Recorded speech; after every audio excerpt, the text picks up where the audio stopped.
Estamos estudando o livro Céu e Inferno. Estamos no capítulo 8, Expiações Terrestres. Hoje, com a comunicação do espírito que se apresenta como Marcel, o menino do número 4. Então, vamos às leituras e comentários. Havia num hospital de província um menino de 8 a 10 anos, cujo estado era difícil precisar. Designavam-no pelo número 4. Totalmente contorcido, já pela sua deformidade inata, já pela doença, as pernas se lhe torciam, roçando pelo pescoço, num tal estado de magreza que eram pele sobre ossos. O corpo, uma chaga, os sofrimentos atrozes. Era oriundo de uma família israelita. A moléstia dominava aquele organismo já de 8 longos anos, e, no entanto, demonstrava o enfermo uma inteligência notável, além de candura, paciência e resignação edificantes. O médico que o assistia, cheio de compaixão pelo pobre, um tanto abandonado, visto que seus parentes pouco o visitavam, tomou por ele certo interesse. E achava-lhe um quê de atraente na precocidade intelectual. Um pequeno comentário. Será que a gente consegue imaginar a condição dessa criança, sendo que as pernas roçavam a cabeça, o pescoço? Então, imagina o estado físico, né, cheio de chagas. Então, certamente, essa criança sofria muito, né? Assim, não só o tratava com bondade, como lia-lhe quando as ocupações lhe permitiam, admirando-se do seu critério na apreciação de coisas, a seu ver, superiores ao discernimento da sua idade. Aí vem uma questão, né, gente, interessante para a gente pensar. Uma Pode-se dizer, um dos indicativos sobre a reencarnação é exatamente o grau de inteligência entre todos os seres, de alguma forma são diferentes. E quando você vê uma criança muito inteligente, percebe-se que aquele espírito, que aquela alma tem uma evolução maior do que se pode imaginar, né? E vamos em frente, então. Um dia, o menino disse-lhe: Doutor, tenha a bondade de me dar, ainda uma vez, aquelas pílulas ultimamente receitadas. Para quê? Replicou-lhe o médico, se já te ministrei o suficiente, e maior quantidade pode fazer-te mal. É que eu sofro tanto que dificilmente posso orar a Deus para que me dê forças pois não quero incomodar os outros enfermos que aí estão. Essas pílulas fazem-me dormir e, ao menos quando durmo, a ninguém incomodo. Aqui está quanto basta para demonstrar a grandeza dessa alma encerrada num corpo informe. Veja só, a preocupação dele era duas, que devido à dor, ele não conseguia orar a Deus. E outra coisa, a preocupação de causar transtornos aos outros enfermos. Imagino a grandeza dessa alma, né? Onde teria ido essa criança ao ouvir tais sentimentos? Certo, não foi no meio em que se educou. Além disso, na idade em que principiou a sofrer, não possuía sequer o raciocínio. Tais sentimentos eram-lhe inatos. Mas, então, porque se via condenado ao sofrimento, admitindo-se que Deus houvesse concomitantemente criado uma alma assim tão nobre e aquele mísero corpo, instrumento dos suplícios, é preciso negar a bondade de Deus ou admitir a anterioridade da alma, isto é, a pré-existência da alma e a pluralidade das existências. Eis aí, gente, eu acho que era bom voltar um pouco, né?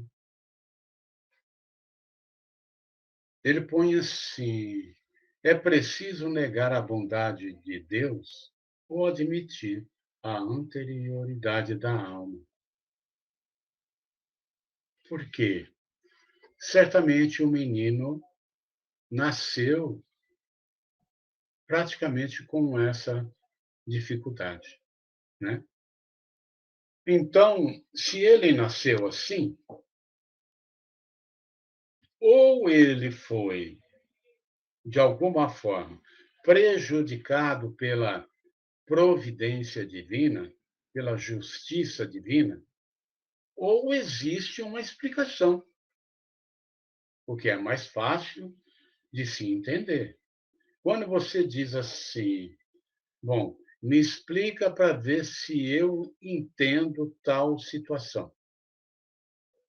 E aí é dado toda a explicação e a pessoa diz: é, eu compreendi. Então, ou nós concebemos um Deus perfeito, justo, misericordioso, bom, ou não. Porque o não, então, Deus deixa de ser esse ser perfeito. Admitindo-se a perfeição, então vamos buscar a razão de tal acontecimento. A criança nasceu com essa dificuldade tão grande, e aqui diz no texto que é preciso, então, buscar numa existência anterior à causa. Mas por que isso, né? Porque exatamente é onde mostra a justiça divina maravilhosa, misericordiosa, que não condena ninguém, que dá a cada criatura a possibilidade de reparar os próprios erros.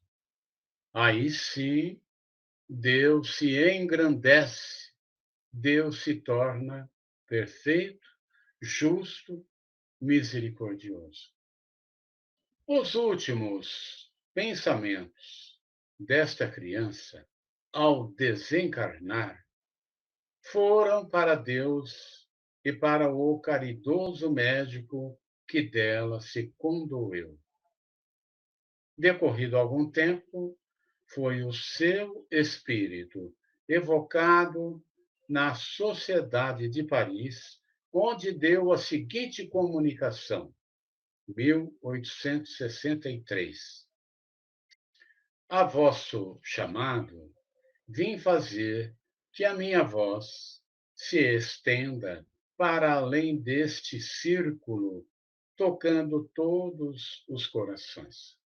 Oxalá seu eco se faça ouvir na solidão, lembrando-lhes que as agonias da terra têm por premissas as alegrias do céu.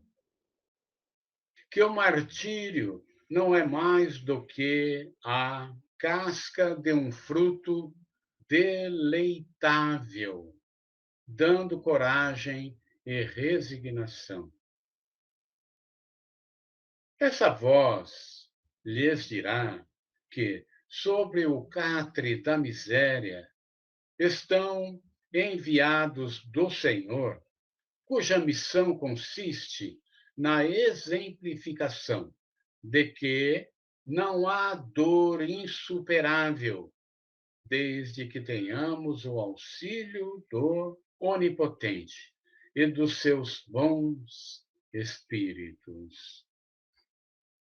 Essa voz lhes fará ouvir lamentações de mistura com preces, para que eles compreendam a harmonia piedosa, bem diferente da decoros de lamentações mescladas com blasfêmias. Um dos vossos bons espíritos, grande apóstolo do Espiritismo, cedeu-me o seu lugar por esta noite. Por minha vez, também me compete dizer algo sobre o progresso da vossa doutrina, que deve auxiliar em sua missão os que entre vós encarnam para aprender e sofrer. O Espiritismo será a pedra de toque.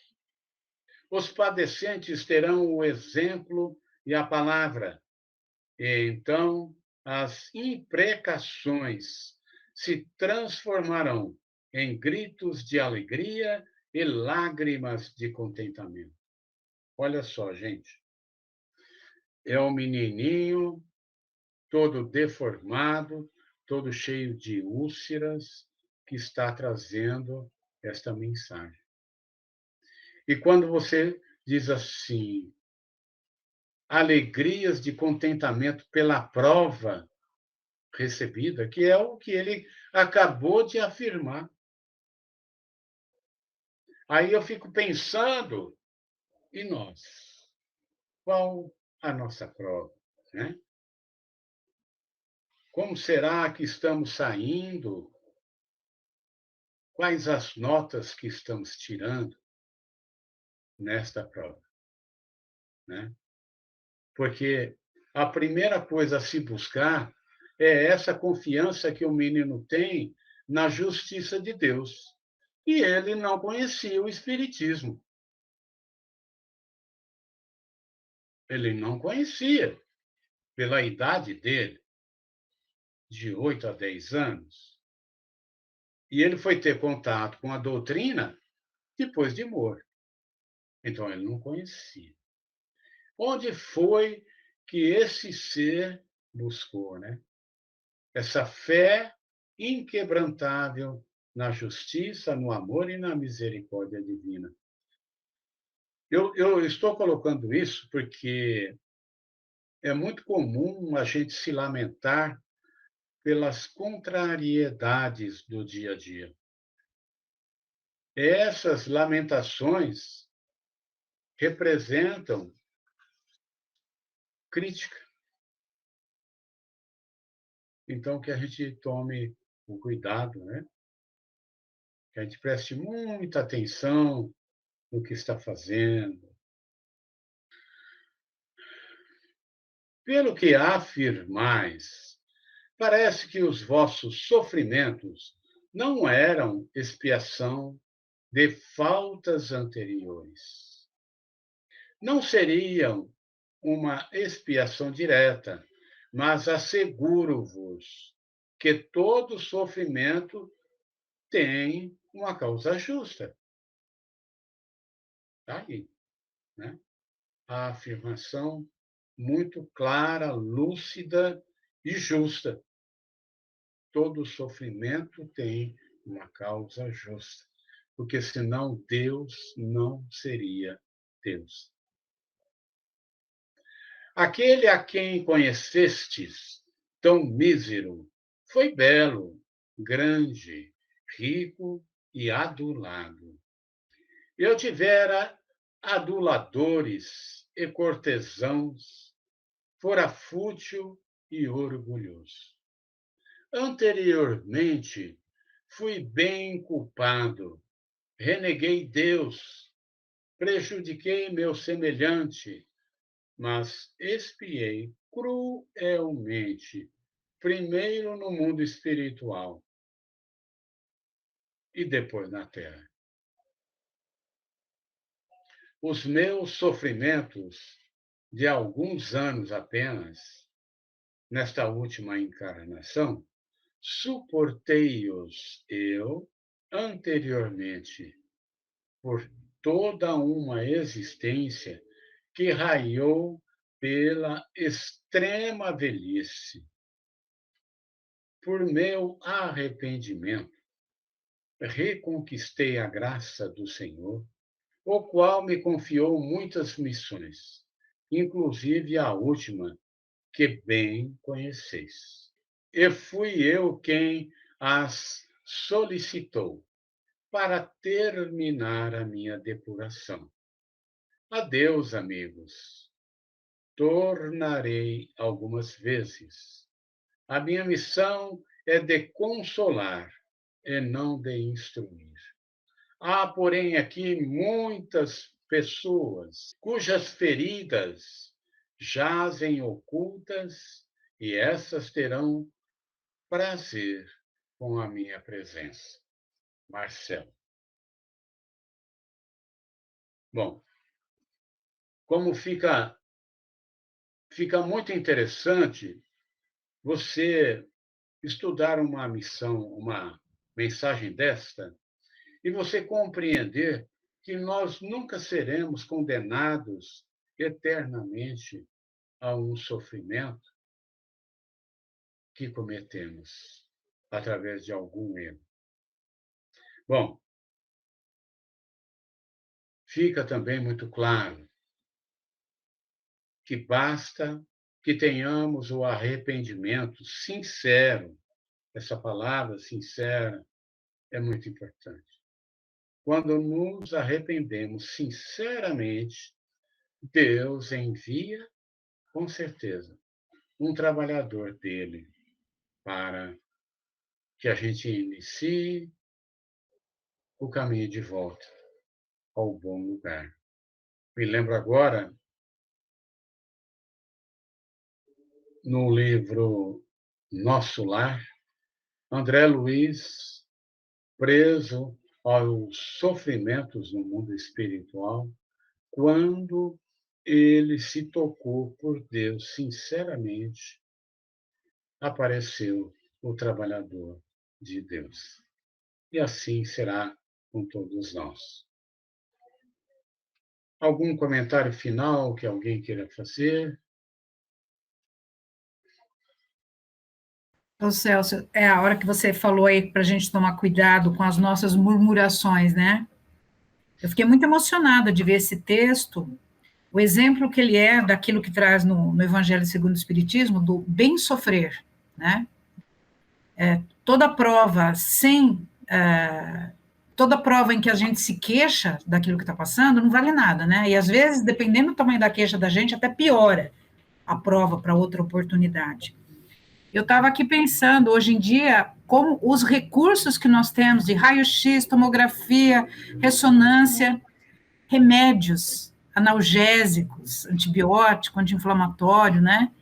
e diante de alguns pequenos problemas de saúde, como que a gente reclama, né?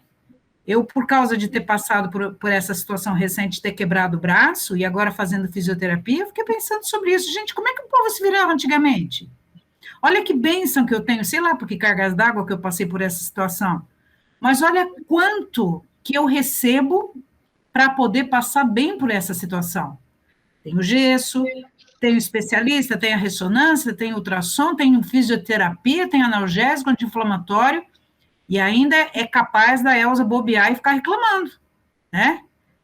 Então, nossa, aí quando eu li eu estava meio reclamando da minha dor da fisioterapia, a hora que eu li esse texto, é um cala-boca, né, para a gente perceber.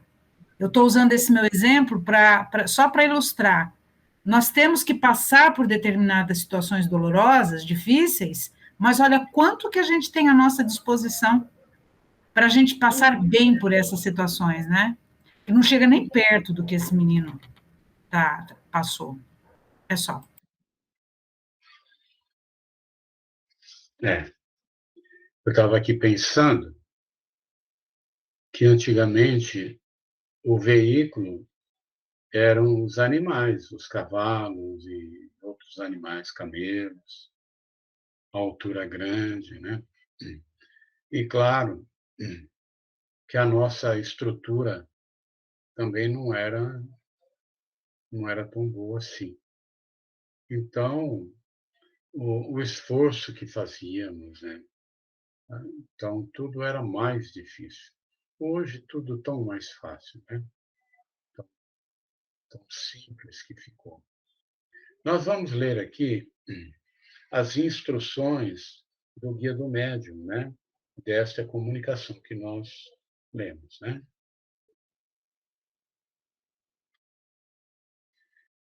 Instruções do Guia do Médium. Pobrezinho sofredor, definhado, ulcerado e disforme, nesse asilo de misérias e lágrimas, quantos gemidos exalados. E como era resignado, e como a sua alma lobrigava já então o termo dos sofrimentos, apesar da tenra idade.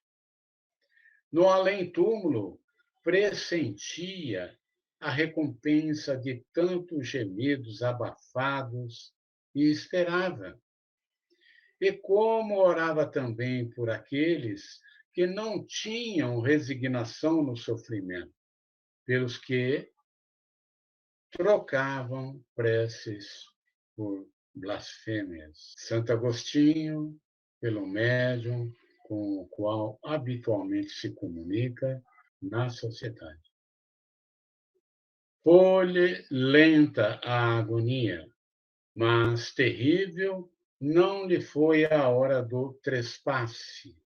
Certo, os membros convulsos contorciam-se, oferecendo aos assistentes o espetáculo de um corpo disforme a revoltar-se contra a sorte, nessa lei da carne que a todo o custo quer viver.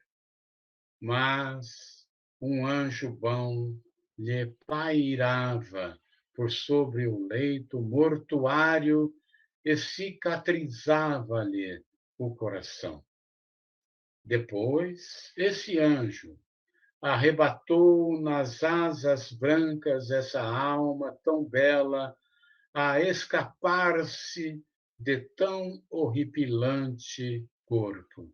E foram estas as palavras pronunciadas: Glória a vós, Senhor, meu Deus. E a alma subiu ao Todo-Poderoso, feliz, e exclamou: Eis-me aqui, Senhor. Deste-me por missão exemplificar o sofrimento. terei suportado dignamente a provação? Hoje, o espírito da pobre criança avulta paira no espaço, vai do fraco ao humilde, e a todos diz: esperança e coragem. Livre de todas as impurezas da matéria, ele aí está junto de vós, a falar-vos, a dizer-vos, não mais com essa voz fraca e lastimosa, porém agora firme. Todos que me observaram viram que a criança não murmurava, auriram nesse exemplo a calma para os seus males e seus corações se tonificaram na suave confiança em Deus, que outro não era o fim da minha curta passagem pela terra. Santo Agostinho. Está aí exemplificado, né, gente? Quantos ensinamentos essa alma trouxe. Nós aqui, depois de tantos anos, estamos aprendendo ainda com ele. E quantos aprenderão pela frente? Que Deus nos abençoe.